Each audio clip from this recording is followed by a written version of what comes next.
প্রিয় শিক্ষার্থী, কেমন আছো সবাই? আশা করি প্রত্যেকেই ভালো আছো। আজকে তোমাদের অষ্টম শ্রেণীর গণিত উপপাদ্য 1 বোঝাবো। তোমরা সবাই একটু মনোযোগ সহকারে দেখো। চতুর্ভুজের 4টি কোণের সমষ্টি 4 সমকোণ। বিশেষ নির্বাচন, মনে করি এ বি সি ডি একটি চতুর্ভুজ। যেমন এখানে এ বি সি ডি একটা কি এঁকেছি, আমরা চতুর্ভুজ আঁকাইছি। প্রমাণ করতে হবে যে কোণ এ যোগ কোণ বি যোগ কোণ সি যোগ কোণ ডি সমান 4 সমকোণ। মানে প্রতিটা কোণই সমকোণ, যোগ করলে কত হবে? 4 সমকোণ। মানে এক সমকোণ কিন্তু আমরা জানি 90 ডিগ্রি, এরকম 90 90 এ কত 180, সব মিলে কত হয়? 360। এই জন্য 4 সমকোণ। অঙ্কন, এ ও সি যোগ করি, এ আর সি কি করি? যোগ করি। এসি চতুর্ভুজটিকে ত্রিভুজ এবিসি ও ত্রিভুজ এডিসি দুটি ত্রিভুজে বিভক্ত করেছে। এটা বিভক্ত করা হয়েছে দুই অংশ। প্রমাণ, ধাপ 1, ত্রিভুজ এবিসি এ, ত্রিভুজ এ বি সি এ, এখান থেকে আমরা কি পাইতেছি?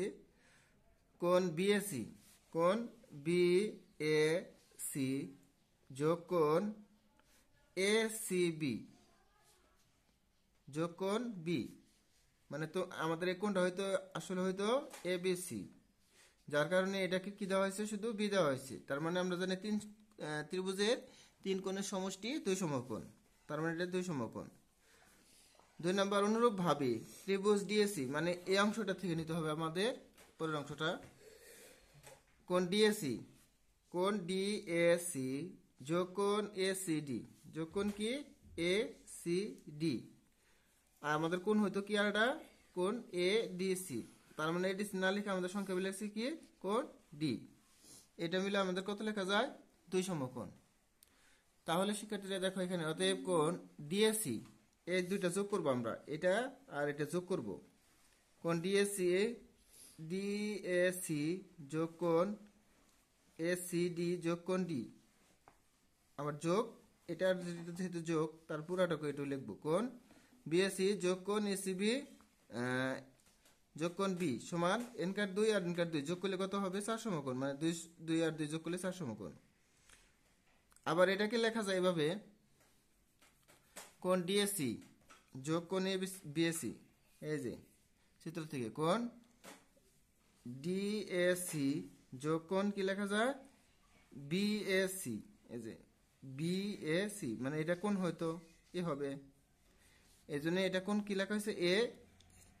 এবং কোণ এসিডি, কোণ এসিডি, আর একটা কোণ আছে এসিবি, তার মানে এটা কোণ হবে কত?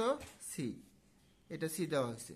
তাহলে সুতরাং কোণ এ যোগ কোণ বি যোগ কোণ সি যোগ কোণ ডি সমান 4 সমকোণ। এটা প্রমাণিত বুঝাইছি। ঠিক আছে, ধন্যবাদ সকলকে, ভালো থাকো সবাই, আসসালামু আলাইকুম।